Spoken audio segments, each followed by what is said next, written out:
Hey guys, I'm Ted here to give you another fast fact, and this fast fact is regarding African American soldiers in the United States Civil War. Now, with the war casualty list rising higher and higher, African American leaders began to advocate louder and louder for the inclusion of African American men to fight. African American leaders, along with abolitionists and radical Republicans, had from the outset said that African American men need to be in this fight. They need to participate in this war. It was extremely unpopular. The United States just wasn't in a position to really support thinking like that. But African American men and their supporters had long advocated that they needed to be in the fight for freedom too. And as I alluded to in many other lectures and fast facts, this was just too tough of a task to ask. Only a few European Americans believed in the fighting capacity of African American men. There was just too much prejudice to overcome. Many European American, particularly in the northern states, the free states, believed that African American men were too cowardly to fight, too undisciplined, and really just untrustworthy, and thus wouldn't really make good soldiers, good fighters.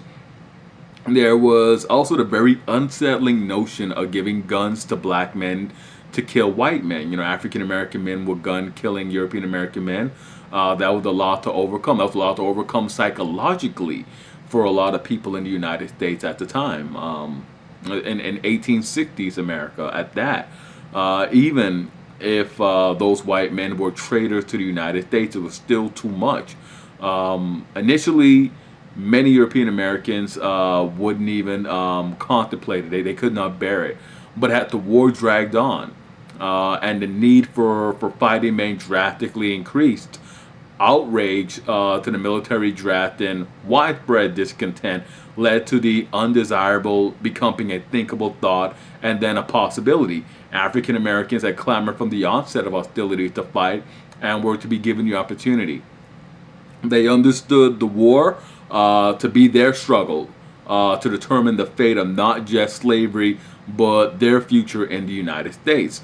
The changing attitudes amongst the Americans in the free states led to a public consensus that if black men were to benefit from the war, then they should do their part in the fighting. It shouldn't just be us dying. Let them fight. Let them die too. Became a big cry. Now, the first Civil War African American regiments to really gain renown was the 54th Massachusetts Volunteers, commanded by Robert Gould Shaw. Originally, just for show, the 54th were sent south to do some fighting, where they were kept busy at first doing manual labor and camp duties. The men of the 54th were not paid wages or given rifles initially. Protests by the men, Shaw, his parents, and Frederick Douglass led to the unit being authorized for combat duty. The assault by the 54th Massachusetts on Fort Wagner silenced the critics of black men's courage to fight and to die for a cause that they held so dear as freedom. Though the actions of the African American troops demonstrated that misconceptions regarding them were unproven, the old misconceptions persisted, and racism against black troops manifested in several ways. Black troops were routinely kept in segregated camps. They only had European American officers appointed to command them. They received less pay than the pay offered to European American soldiers, and they faced more severe consequences than their European American comrades when serving in the South. The Confederate States began issuing edicts prescribing either execution or re-enslavement for any African American captured serving in the Confederate Army, something they did with frightening regularity. Despite the dangers and the discrimination, the African Americans flocked to the United States colors. The Army, they provided an estimated 10 to 15% of the United States Army and Navy's fighting force. Interesting fact with the Navy, Conditions on 19th century American ships made it virtually impossible to enforce segregation. So at least during this conflict, the Navy was desegregated, was integrated. Now, um, thousands more of African Americans flocked to the United States Army camps. And they served as cooks, scouts, guides, launderers, manual laborers, spies, and a host of other auxiliary positions for the United States armies operating in the Deep South. These would be the contraband slaves, the contraband of war.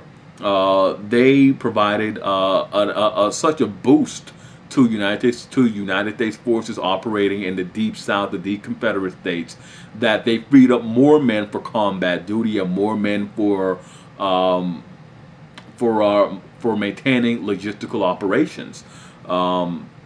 And then you guys have it. That is our fast fact on African American soldiers in the Civil War. I hope you guys liked it. I hope you guys enjoyed it. I hope you guys found or at least heard some very good, some very new information. I hope it's beneficial to you guys in those ways. As always, hit like, subscribe, and comment. Let me know what you thought about this fast fact. And as always, I'm Ted, and I'll see you guys next time for another fast fact.